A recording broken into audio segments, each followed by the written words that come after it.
안녕하십니까. 여러분의 친절한 지도교수 빵눈입니다. 여기는 논문의 신 빵눈 특강 강의실입니다. 이 영상을 통해서 학습할 주제는 상관관계 분석입니다. 자, 상관관계 분석이라는 것이 뭘까요? 그 개념부터 한번 살펴보도록 하겠습니다. 상관관계 분석이라는 것은 등간 척도, 비율 척도로 측정이 된 연속형 변수들 간의 상관관계를 파악하기 위해서 선형관계의 정도를 분석하는 그런 방법입니다. 그리고 공분산을 표준화한 검정통계량인 상관계수 R 값의 통계적 유의성을 T 분포를 이용해서 가설 검증하는 그런 분석 기법이라고 할 수가 있습니다. 요게 이제 보니까 공분산이라는 이런 용어가 등장을 하는데 어려운 그런 용어는 아니에요. 여러분들이 다 중학교, 고등학교 때 뭐 수학 시간 통해서 우리 평균과 분산에 대해서는 학습을 했잖아요. 이제 평균이라는 것은 어떤 뭐 5개를 측정한 값이 있으면 그 5개의 값을 다 더하고 5로 다시 나누면은 그게 평균이잖아요. 그리고 분산이라는 것은 이런 이제 평균을 기준으로 해서 이 각각의 측정한 값이 얼마나 떨어져 있는지 그걸 나타낸 값이 분산입니다. 그런데 이 공분산은 뭐냐? 공분산이라는 것은 그런 공통된 분산을 얘기해요. 이제 공통된 분산, 그게 공분산이에요. 그럼 왜 공통된이라는 말을 쓰느냐? 그것은 이렇게 상관관계를 분석을 하려면 어떤 뭐 X라는 변수가 있고 Y라는 변수가 있으면 이 둘의 상관관계를 이제 우리가 파악을 할 수가 있는 거잖아요. 어떤 변수가 하나만 존재하면 상관관계라는 게 안 생기잖아요. 그래서 복수의 변수가 있을 경우에 그 두 개 간에 공통적으로 가지고 있는 분산이 있을 거 아니에요. 그걸 공분산이라고 합니다. 이런 공분산은 예를 들어서 뭐 이제 몸무게하고 키의 상관관계를 분석을 한다.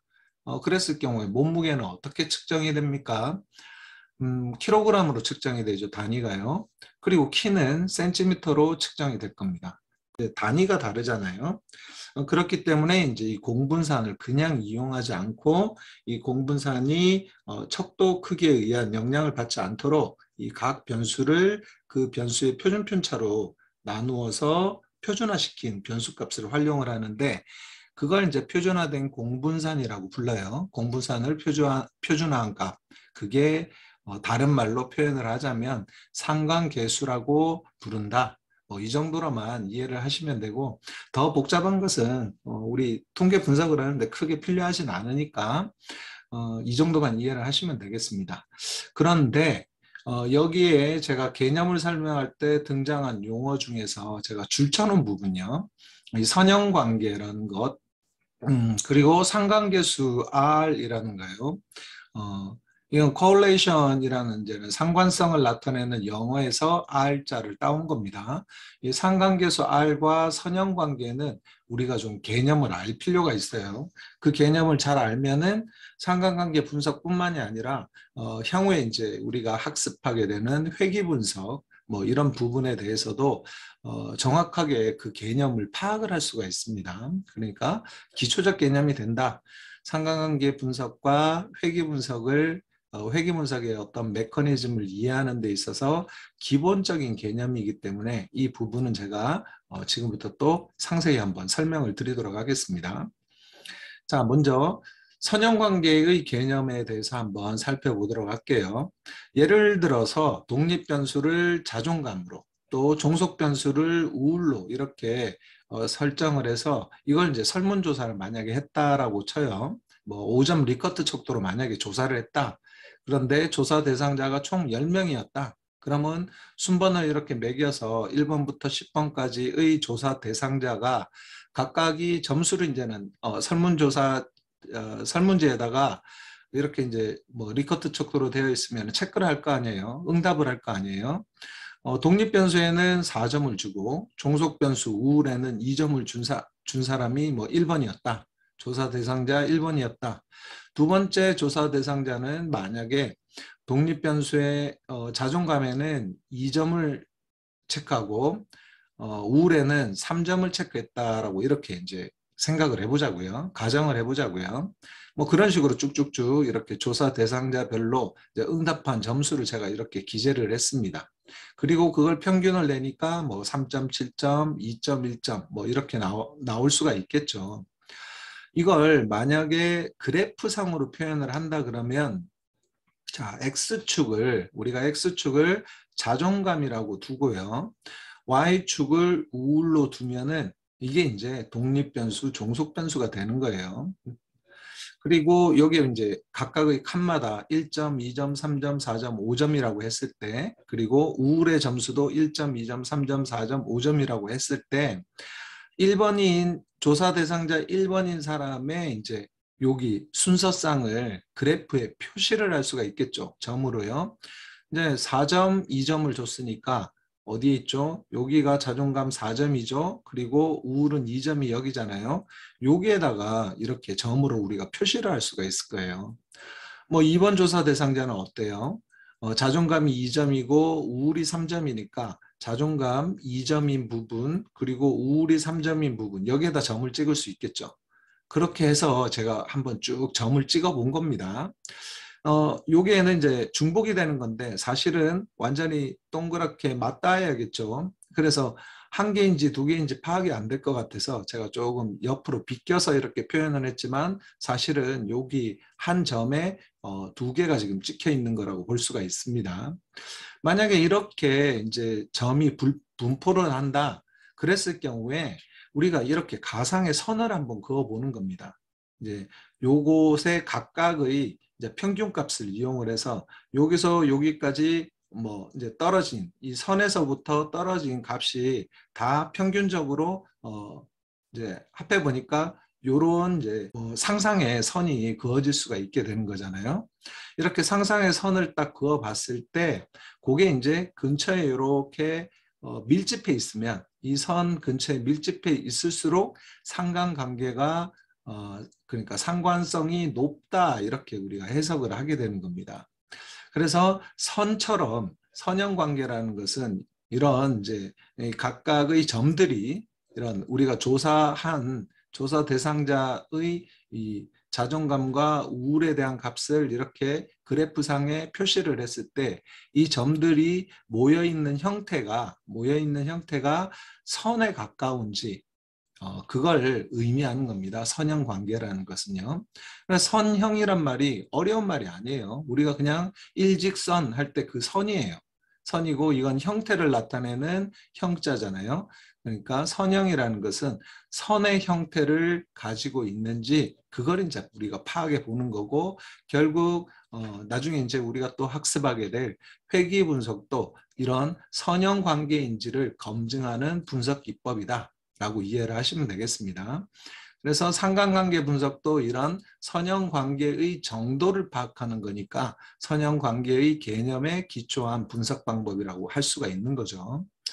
자, 그런데 이런 선형관계는 선형관계를 나타내는 값이 이제 상관계수라고 할 수가 있는데요. 상관계수 R 값이라고 할 수 있는데 그것은 각각의 이제 두 개의 변수가 있으면 두 개의 변수 간 상관성의 정도와 방향을 이렇게 표시를 할 수가 있어요. 구분해서 이렇게 나타낼 수가 있어요. 이렇게 점을 이렇게 쭉쭉쭉 찍어봤는데 그래프에다가 찍어봤는데 동그란 형태를 띠고 있다. 뭐 아니면 동그란 형태가 아니라 뭐 이런 식으로 뭐라고 해야 됩니까? 이런 식의 형태를 띠고 있다. 뭐 특별히 선의 형태를 띠지 않고 이상한 형태를 띠고 있을 수가 있겠죠. 그런 경우에는 상관성이 없다라고 우리가 해석을 합니다. 그런데 이렇게 이제 제가 가상의 선을 하나 일직선을 그었다 그랬죠. 여기에 밀집해서 이렇게 분포를 하고 있다면 이제 선형 관계가 생기는 거고 그런 경우에 이제 상관성이 높아지게 되는 겁니다. 이게 이제는 이 그 어떤 추세선 임의의 추세선의 근처에 더 많이 이렇게 밀집해 있으면요 더 큰 상관성을 갖게 되는 거죠. 그래서 조금 선처럼 생기게끔 모여는 있는데 그렇게 모여는 있는데 그게 이제는 이런 추세선을 그었을 때 거기에서 조금 더 많이 멀리 떨어져 있을 경우에 그럴 경우에는 약한 상관성을 가지고 있다라고 표현을 하고요. 이런 추세선에 가깝게 이렇게 모여 있으면은 강한 상관성을 가지고 있다. 우리가 이렇게 해석을 할 수가 있어요. 그리고 또 방향이 이렇게 우하향하는 방향이 있을 수 있고 우상향하는 방향이 생길 수가 있습니다. 우리가 이제 중학교 때, 고등학교 때 수학 시간에 다 배웠던 건데 만약에 일차함수가 있으면 이렇게 직선으로 그릴 수가 있고 이 직선의 기울기는 우하향을 할 때는 음수값을 가진다고 배웠어요. 그래서 이것은 다른 말로 표현을 하면 부적인 상관성을 갖는다. 반비례하는 관계다라고 이해를 할 수가 있습니다. 그리고 우상향하는 것은 반대로 정적 상관성을 가지고 있다라고 하는데 이건 뭐 우리가 수학적으로 표현을 하자면 비례 관계를 가지고 있다라고 얘기를 할 수가 있죠. 그리고 기울기가 양수의 값을 취할 때 이런 1차 함수 그래프의 기울기가 양수의 값을 가질 때 우상향하는 이런 그래프의 모양을 보이게 된다는 것을 이미 우리는 다 배웠어요. 그게 이제 상관계수의 방향을 정하는 데 있어서도 알 수 있는 거죠. 이렇게 우리가 예전에 학습을 했던 중학교, 고등학교 시절에 학습했던 그 내용, 1차 함수 그래프에 대한 내용, 고등학교 때 배운 건 아니죠. 사실 중학교 때 배운 걸로 저도 기억을 하는데 그 기울기의 뭐 양수값, 음수값에 따라서 이렇게 직선의 방향도 달라진다라고 할 수가 있습니다.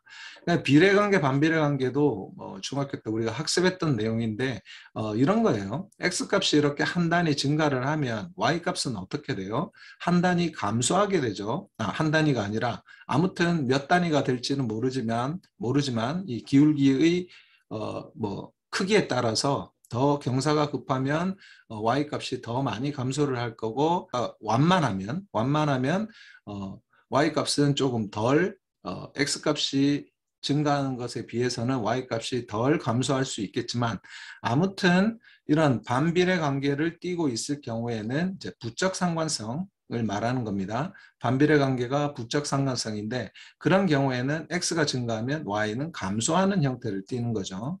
그리고 이렇게 정비례 관계를 띠게 될 경우에는 x값이 증가하면 y값도 증가한다. 이렇게 이제 우리가 중학교 때 다 학습을 했던 건데 우리가 통계학에서도 이게 이제 그대로 반영이 돼요. 상관관계 분석이나 아니면 회귀 분석에서 회귀 계수, 그 회귀 계수가 그러니까 상관계수하고 회귀계수가 둘 다 그런 메커니즘으로 이해가 될 수 있는 겁니다. 다시 한번 정리를 하면 요거는 굉장히 중요한 개념이에요. 중요한 개념이고 이걸 잘 이해를 해야지 이제 회귀 분석도 잘 이해를 할 수가 있게 되는 겁니다. 그래서 중요한 개념인데 다시 한번 정리를 해서 말씀을 드리면은 이렇게 우하향하는 이제 이 변수들 간의 관계 방향을 그렇게 잡았을 경우에는 부적 상관성을 가지고 있다라고 표현을 합니다. 그리고 우상향하는 이런 이제 관계를 띠고 있으면은 정적 상관성을 가지고 있다 이렇게 표현을 하고요. 이런 추세선의 점들이 더욱더 가까이 붙어 있느냐 아니면 조금 떨어져 있느냐에 따라서 약한 상관성을 띈다라고 할 수도 있고 또 많이 붙어 있으면 강한 상관성을 띠고 있다. 더욱더 선에 가까운 거죠. 강한 상관성을 가지고 있다는 것은 더욱더 선에 가까운 형태를 띈다라는 것을 우리가 알 수가 있습니다. 이렇게 동글동글한 것은 사실 선의 모양을 갖추고 있다라고 볼 수가 없잖아요. 그러니까 선형 관계라고 우리가 보기는 어려운데 이런 이제 관계일 때 이렇게 점이 모여 있으면은 선하고 비슷하게 생겼잖아요. 모양이. 그래서 추세선을 기준으로 해가지고 이제 선형 관계를 이루되 뭐 약한 정도, 강한 정도도 파악할 수 있다 이겁니다. 이 그림을 아무튼 잘 이해를 해야 됩니다.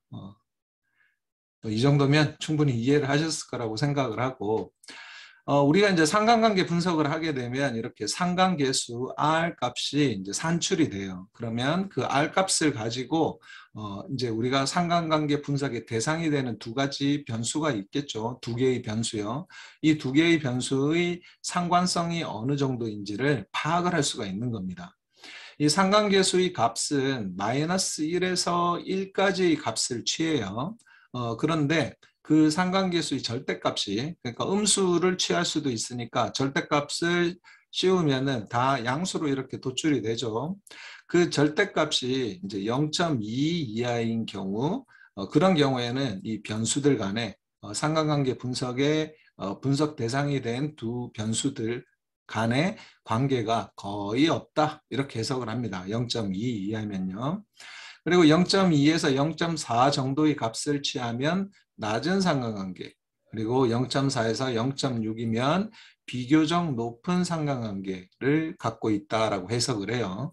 그리고 0.6에서 0.8 정도의 값을 취하면은 높은 상관관계를 가지고 있구나라고 해석을 하고, 0.8 이상이면 이런 경우에는 매우 높은 상관관계를 갖고 있다라고 표현을 합니다. 그리고 이제 우리가 독립 변수를 뭐 한 두 개 정도의 변수, 그리고 뭐 종속 변수를 두 개 정도의 변수를 함께 같이 상관관계 분석에 투입을 했을 경우에요. 뭐 그럴 경우에는 독립 변수하고 종속 변수 간의 상관관계 계수도 상관계수도 도출이 되지만, 독립 변수들 간 또 종속 변수들 간의 상관계수도 도출이 되겠죠. 이 중에서 독립 변수들 간의 상관계수가 0.8 이상이면 그런 경우에는 다중공선성 위험이 존재한다라고 우리가 판단할 수가 있어요. 이 다중공선성이 뭔지는 이 강의의 말미에 가서 다시 한번 구체적으로 설명을 드리도록 하겠습니다. 아무튼 이 표에서는 상관계수의 절대값을 가지고 상관관계의 정도가 어느 정도 되는지 해석을 할 수가 있다는 겁니다. 이 표를 기준으로요. 자, 그리고 상관관계 분석을 할 때는 그 변수들이 각각 양적 자료여야 됩니다. 양적 자료여야 상관관계 분석을 실시를 할 수 있고, 향후에 이제 우리가 학습하게 될 그런 회귀 분석도 이런 이제 종속 변수와 독립 변수 모두 양적 자료일 때 할 수 있는 건데, 이 회귀 분석을 하기 이전에 각각의 변수가 서로 상관성을 가지고 있는지 그걸 먼저 파악을 하거든요. 그러니까 회귀 분석은 그거잖아요. 이제 독립 변수가 종속 변수에 영향을 미치는지를 파악하기 위한, 검증하기 위한 분석 기법인 거고, 이에 앞서서 일단 두 변수 간에 상관성이 있는지를 먼저 분석을 한번 해보고 검토를 해야 되기 때문에 이 상관관계 분석을 선형 회귀 분석에 앞서서 항상 실시하는 분석 방법이라고 이해를 하시면 됩니다. 그렇기 때문에 상관관계 분석이나 선형회귀 분석은 둘 다 똑같은 척도의 그 자료를, 독립변수든 종속변수든 똑같은 척도의 종류에 해당하는 양적 자료일 경우에만 분석을 실시할 수 있는 그런 분석 방법이다, 이렇게 이해를 하시면 되겠습니다. 자, 그러면은 상관관계 분석에 관련된 설문 문항은 어떤 형태로 되어 있을 때 우리가 상관관계 분석을 실시할 수 있느냐, 뭐 이런 식으로 이제 리커트 척도는 등간 척도라고 간주를 한다 그랬죠. 그래서 이런 리커트 척도로 되어 있으면 등간 척도는 이제 연속형 자료 중에 하나라고 볼 수가 있기 때문에 이렇게 해서 리커트 척도로 조사된 변수들끼리의 상관관계 분석을 할 수가 있는 겁니다. 그래서 설문 문항으로 이렇게 수집이 된 자료가 있다면 이 각각의 자료에 해당하는 이 변수들은 서로 상관관계 분석에 투입할 수 있고, 또 이제 영향관계 검증을 하는 회귀 분석도 종국적으로 실시할 수 있게 되는 겁니다. 이런 게 꼭 아니더라도 제가 서두에 이제 예시를 든 것처럼 키가 몸무게에 영향을 미치는지 이런 걸 만약에 검증한다고 했을 때, 그러면 키와 몸무게를 먼저 상관관계 분석을 실시할 수 있겠죠. 그런 경우에는 당신의 키가 몇 센티미터입니까? 당신의 몸무게가 몇 킬로그램입니까? 이렇게 설문조사를 먼저 할 거잖아요. 그럴 경우에 응답자는 어떻게 해요? 자신의 그 키나 몸무게를 숫자로 이제 그 알려주게끔 되지 않습니까? 근데 그럴 경우에 그 숫자는 이제 비율 척도인 거죠. 그렇기 때문에 비율 척도도 연속형 자료에 해당이 되기 때문에 상관관계 분석을 실시할 수 있다라고 이해를 하시면 되겠고요. 그리고 이제 상관관계 분석의 기무가설과 대립가설은 어떻게 표현이 되느냐? 기무가설은 변수 x1과 변수 x2 간의 상관관계가 없다. 이렇게 이제 표현을 합니다. 그리고 대립가설은 변수 x1과 x2 간의 상관관계가 있다. 이렇게 표현을 하면 되겠습니다. 이 상관관계 분석의 통계편은 이렇게 나타내요. 이제 행렬표로 이렇게 나타내는데 마치 그 그 교차 분석을 할 때 빈도 교차표처럼 그렇게 생겼는데 교차 분석은 질적 자료 간의 이제 그 연관성을 분석하는 거고 상관관계 분석은 이렇게 양적 자료 간의 연관성을 분석하는 그런 기법입니다. 아무튼 둘 다 연관성 분석을 이제 기본 바탕으로 하는 그런 통계 분석 방법이기 때문에 이런 행렬로 되어 있는 표로 통계량을 정리를 하면 되겠습니다.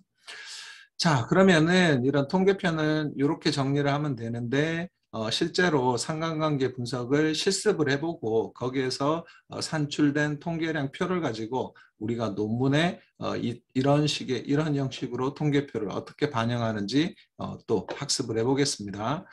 자, 이제 상관관계 분석은 이제 실습을 한번 해볼 건데요. 이렇게 이제 분석 메뉴에 들어가서요. 분석 메뉴에 들어가서 쭉 밑으로 내리다 보면 상관 분석이라고 있습니다. 상관 분석에 커서를 위치를 시키면은 이렇게 세 가지 세 가지 분석 방법이 세로로 이렇게 제시가 돼요. 이 중에서 이변량 상관계수라고 되어 있는 것. 그러니까 우리가 변수가 두 개인 것의 상관계수를 지금 이제 우리가 산출을 해야 되잖아요. 그렇기 때문에 이별량 상관계수를 이제 클릭을 하시면 됩니다. 그러면은 이별량 상관계수에 관련된 상관계수 팝업 창이 이렇게 뜨는데 우리가 그 통계 분석을 상관관계 분석을 이제 할 그런 변수들을 여기 변수창에 쭉 옮겨주면 돼요. 그런데 제가 지금 이제 독립 변수를 전공 일치도와 전공 유용도로 보고 그리고 직무 만족도 이렇게 네 가지의 종속 변수 간의 독립 변수 두 개와 종속 변수 네 개 간의 지금 상관관계를 분석을 하려고 하거든요. 그렇기 때문에 전공 일치도부터 직무 만족도까지 모든 변수를 다 선택을 해서 변수창으로 옮겨주면 됩니다. 그리고 난 뒤는 건드릴 게 없어요. 상관관계 분석은 아주 간단하죠. 건드릴 거 없이 그냥 확인을 누르면 돼요. 상관관계 분석에 투입할 변수만 옮겨주고 그 다음에 확인을 누르면 이렇게 출력 결과 문서창이 뜨면서 상관계수라는 통계표가 이렇게 제시가 돼요. 또 그 상관관계 분석은 이렇게 간단하게 통계표도 하나만 딱 제시가 되니까 더 쉽게 우리가 이해를 할 수가 있을 건데요. 얘를 일단 캡처를 떠서 제가 설명을 또 이어나가 보도록 할게요. 자, 이렇게 캡처를 떴습니다. 캡처를 떴는데 이렇게 파란 선으로 4선을 이제 그었을 경우에요. 여기 1, 1, 1 이렇게 이제 표시가 돼 있는 값이 있죠. 여길 기준으로 해서 이렇게 4선을 그으면은 요 값이 요 4선 위에 있는 요 값과 같은 값이에요. 그리고 요 값은 4선의 위에 있는 이 값과 같은 값이에요. 왜 그렇게 나오죠? 당연히 행렬표로 변수 간의 상관관계를 나타내려고 하려면 이렇게 우리가 투입한 변수를 쭉 이렇게 순서대로 표현을 할 건데 그걸 행에도 똑같이 표현을 해줘야 되잖아요. 그래서 전공일치도는 전공일치도 이렇게 표현을 하고 전공유용도는 전공유용도를 가로행에도 표현을 합니다. 세 번째 열에 있는 직무 만족도, 근무 환경에 대한 직무 만족도, 이게 이제 세 번째 행에도 그대로 표현이 되어 있는 것을 알 수가 있죠.